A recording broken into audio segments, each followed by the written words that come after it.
A drodzy internauci, subskrybenci Ekonomii w jednej lekcji, dziś zapraszam na krótki tym razem film.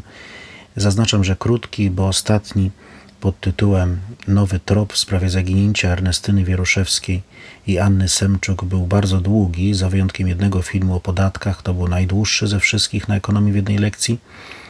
A ten o podatkach stanowił rozwiązanie testów egzaminacyjnych na doradcę podatkowego z zakresu CIT. W każdym razie w tym długim filmie o tajemniczym, do dziś nierozwiązanym, tragicznym oczywiście zaginięciu Ernestyny i Anny w górach trzeba było autorsko uporządkować dziewięć hipotez na osi prawdopodobieństwa z wykorzystaniem teorii gier i przedstawić, może przede wszystkim właśnie zaprezentować nowy, chyba obiecujący trop, który ustaliłem z pomocą sztucznej inteligencji po uprzednim wyłonieniu z teorii gier dwóch najbardziej prawdopodobnych hipotez. Dziś opowiemy o zabójstwie i usiłowaniu zabójstwa w butiku sieci Ultimo z 1997 roku, w którym kierowniczka jednego ze sklepów została ciężko ranna, a jej mąż poniósł śmierć. Ale opowiemy tylko o jednej hipotezie, która wyłania się z teorii gier. Szeroko o tej tragedii opowiedziano już w różnych artykułach, na różnych kanałach. Ja przede wszystkim polecam blisko dwugodzinną realizację na kanale Ślady zbrodni, prowadzonym przez panią Olgę Hering. To jest film pod tytułem Ultimo, zbadaliśmy Beatę wariografem. Więc już nie powtarzając tego, co zostało już opowiedziane dobrze gdzie indziej, szanując też Państwa czas, chciałem tylko wnieść, tylko teoretycznie oczywiście, rozwiązanie, wynik z teorii gier w tej sprawie.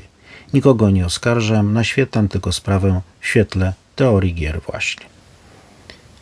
A teoria gier to nie jest zabawa, nie bawimy się więc w gry kosztem ofiar, rodzin, bo teoria gier to nagradzana Nagrodą Nobla nauka, w której zakłada się racjonalność graczy i szuka się optymalnego zachowania, optymalnych, indywidualnie racjonalnych decyzji w przypadku konfliktu interesów.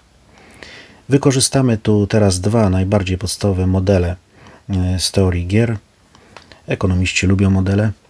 To jest klasyczny dylemat więźnia, czyli taka sytuacja, w której współwinnym i osadzonym, którzy nie mając zaufania do siebie nawzajem, kalkulują racjonalnie z uwagi na ryzyko, że to inni współwinni zaczną współpracować z policją, prokuraturą, najbardziej indywidualnie się opłaca właśnie podjąć taką współpracę, bo milcząc o dokonanej zbrodni, przy założeniu, że inni współwinni podejmą taką współpracę, narażają się na najwyższy wyrok. Krótko mówiąc, z teorii gier z klasycznego dylematu więźnia wynika, że w przypadku dwóch czy kilku więźniów związanych z jedną zbrodnią najwięcej można zyskać zdradzając pozostałych, a najwięcej stracić milcząc przed prokuraturą czy policją o dokonanej zbrodni. Jest jeszcze wielokrotny dylemat więźnia, czyli sytuacja, w której jednak należy uwzględnić, że dylemat więźnia jest właśnie wielokrotny, że się powtarza. To znaczy, że współpracując z policją, więźniowie narażają się na realizację strategii wet za wet ze strony wspólników zbrodni, współwięźniów. Tak więc tak się może dziać, gdy dylemat więźnia nie jest jednokrotny, a trzeba wkalkulować też ryzyko odpowiedzi wetem za wet. Tak się dzieje głównie w grupach przestępczych, w mafii, że ręka rękę myje i nie opłaca się zdradzać, bo trzeba w kalkulacji uwzględnić właśnie wielokrotność i strategię wet za wet. Jednak po upływie lat, gdy grupa przestępcza jest już jakoś osłabiona przez działanie konkurencji, konkurencyjnych grup, czy rozbita przez policję, gangsterzy nabierają ochoty, by współpracować z policją, bo korzyści ze współpracy mogą być wyższe niż coraz mniejsze ryzyko zadziałania strategii wet za wet, czyli z czasem coraz bardziej działa klasyczny dylemat więźnia, a nie wielokrotny, czyli coraz bardziej opłaca się współpracować z organami. Jest jedna, proszę Państwa, hipoteza, która moim zdaniem wyłania się z teorii gier w tej sprawie tragedii, która dokonała się w butiku Ultimo w 1997 roku. Jedna sytuacja, która stawia graczy i panią Beatę, czyli tę, która uznana za winną w trzecim procesie odsiedziała prawie cały wyrok za zabójstwo i za usiłowanie zabójstwa, a obecnie nadal podtrzymuje swoją wersję, że nie miała nic wspólnego z tą zbrodnią, Po drugiej stronie mamy panią Annę, kierowniczkę sklepu, która postrzelona przez napastnika ledwo uszła z życiem, co nie udało się jej mężowi, niestety został postrzelony śmiertelnie.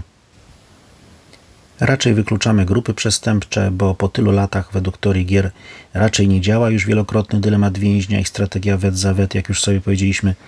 Znalazłby się więc już jakiś skruszony gangster, któremu wskutek rozbicia czy przejęcia jego grupy przestępczej, w każdym razie jej osłabienia, nie musiałby się już tak bardzo obawiać realizacji strategii wet za wet i bardziej by mu się już opłacało współpracować z policją i opowiedzieć o tej medialnej przecież zbrodni sprzed już blisko 30 lat. Uzyskać dzięki temu jakieś zmniejszenie wyroku na przykład. Nic takiego nie ma miejsca, zakładamy więc, że to nie była taka sytuacja porachunków gangsterskich. Dylemat więźnia jednak nie działa, również klasyczny, ten jednokrotny, w którym współwinnym opłaca się współpracować z policją. Nikt jednak nie współpracuje z policją czy prokuraturą. Dlaczego? Dlaczego nie działa klasyczny dylemat więźnia? Tak się dzieje, gdy sprawca był jeden lub istnieje silna więź między współsprawcami, świadkami, zwykle jest to więź jakaś rodzinna.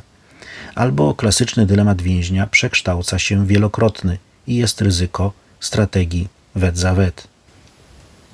Naoczny świadek i zarazem poszkodowana, która pewnie miała nie żyć, nie przeżyć, pani Anna jednoznacznie wskazała jako sprawcę panią Beatę, która z kolei od początku twierdzi, że nie ma nic wspólnego z tą zbrodnią i ma alibi na czas zbrodni, a poza tym skąd miała mieć broń. I jednak jej partner z tamtego czasu, pan Piotr, z którym miała właśnie spędzić czas, w którym dokonano zbrodni, przez pewien czas zaprzeczał, jakoby z nim go spędziła. Potem jednak po 3 miesiącach zmienił zeznanie, czyli zachował się jak w klasycznym dylemacie więźnia. W obawie, że ona będzie współpracować z policją, sam postanowił przedstawić policji wersję korzystną dla siebie. Że Beata wyszła zdenerwowana, miała coś do załatwienia, to znaczy, czytaj, on nie ma nic z tym wspólnego z tą sprawą. Jeżeli w ogóle, to ona jest winna. Zresztą taką wersję przyjęła policja, więc wygodną i dla niego, że to sama Beata jest winna. Ale idźmy dalej. Okazało się bowiem, że pani Beata idzie w zaparte, nie przyznała się, więc jego zeznania były niespójne z jej zeznaniami. Co z tego mogło wynikać? Komplikacje. Decyzja o niedawaniu alibi pani Beacie oznaczała w istocie wskazanie jej jako winnej zbrodni. Taka decyzja narażała go na strategię wet za wet ze strony pani Beaty. Tego się pewnie obawiał, że zostanie przez nią wskazany jako współwinny, że pani Beata pójdzie na współpracę z policją. Skoro już tak, to przestało mu się opłacać jej obwinianie, bo narażał się na strategię wielokrotnego dylematu więźnia, czyli wet za wet. Więc zmienił tę wersję na rzecz milczenia, to znaczy zapewnienia alibi pani Beaci. To racjonalne posunięcie. A między nim a rodzicami oczywiście nie działał dylemat więźnia, bo wykluczała go silna więź rodzinna, więc syn i rodzice zeznawali zgodnie. Rodzice Piotra nie mogli nie dać alibi Beacie, bo wtedy narażaliby swojego syna na ryzyko oskarżenia o współudział w zbrodni. Obiektywne alibi pani Beata miała tylko z czasu sprzed zbrodni, wizyta u mecenasa, i po niej zamówienie w kwiaciarni, tuż przed zamknięciem. Może to były też jakieś próby uwiarygodnienia się. Nie zmienia to faktu, że z godziny tragedii około 19:30 na czas dotarcia do miejsca zbrodni, czyli na Nowy Świat 36 i powrotu, jedyne alibi było od mających w tym interes rodziców Piotra i jego samego, ale z opóźnieniem, bo wcześniej, jak już powiedzieliśmy, wręcz przeciwnie. Zatem z teorii gier wyłania się sprawstwo pani Beaty i możliwe, że jakiś współudział pana Piotra. Wprawdzie nie stwierdzono śladów prochu na rękach i ubraniu pani Beaty, a została zatrzymana po 2 dniach od tragedii, więc teoretycznie te ślady powinny jeszcze pozostać. Pamiętajmy jednak, że był grudzień, więc chyba nic dziwnego, że nie miała śladów prochu. Zdaje się, była zima i mróz. Na pewno była ciepło ubrana i w rękawiczkach. Kolejna wątpliwość to skąd miała broń. Czy to nie ta sama broń, którą pan Piotr groził ponoć wcześniej właścicielom Ultimo? Słowem, czy to nie broń jej chłopaka Piotra lub niedoszłego teścia, który był milicjantem, emerytem milicyjnym? To myślę bardzo prawdopodobne. A kwestia umiejętności posługiwania się tą bronią, tę rozstrzygnął ekspert, rusznikarz i instruktor strzelectwa Tomasz Góra, który wystąpił w wyżej wymienionym filmie pod tytułem Ultimo, zbadaliśmy Beatę wariografem pani Olgi Hering na pytanie, czy osoba o drobnej budowie ciała, nie mająca wcześniej doświadczenia w użyciu takiej broni, mogłaby zadać ofiarom takie rany postrzałowe, odpowiedział, że tak, że ten rodzaj ran, jakie zadano, wskazuje, że nie były jakoś specjalnie celowane. Były troszkę przypadkowe, a rewolwer nie jest trudny w obsłudze. Że nie było trudno strzelać z takiej broni, jaka musiała zostać wykorzystana. Dodał, że łatwiej wygrać w totolotka niż przeżyć taki strzał. Podsumowując, jedyna moim zdaniem spójna hipoteza w świetle teorii gier potwierdza sprawstwo pani Beaty z jakąś prawdopodobnie pomocą, może tylko podwózką pana Piotra. Może tłumaczyła mu, że chce tylko postraszyć bronią, w każdym razie z jakimś udziałem pana Piotra. To była ekonomia w jednej lekcji, o praktycznym, ale oczywiście wciąż tylko teoretycznym wykorzystaniu ekonomicznych teorii. Tu teorii gier, w analizie spraw kryminalnych. Dziękuję i do usłyszenia.